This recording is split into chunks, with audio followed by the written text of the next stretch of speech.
Fala pessoal, mais uma super dica dos irmãos Tavares. Rapaziada, quando você dá partida no seu carro, você escuta esse barulho aqui, ó. Parece que tem um grilo, tá fazendo um chiado.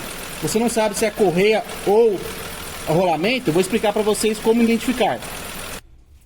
Pega um pouco de água.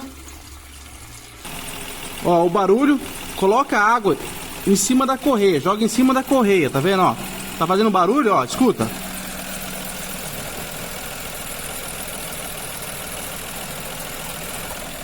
Verifique que o barulho parou. Então, o defeito está na correia, beleza? Leve para o seu mecânico para fazer a substituição da correia de fora, tá bom? Então, só com a água você consegue identificar se o barulho é correia ou rolamento. Se for rolamento, o barulho vai persistir.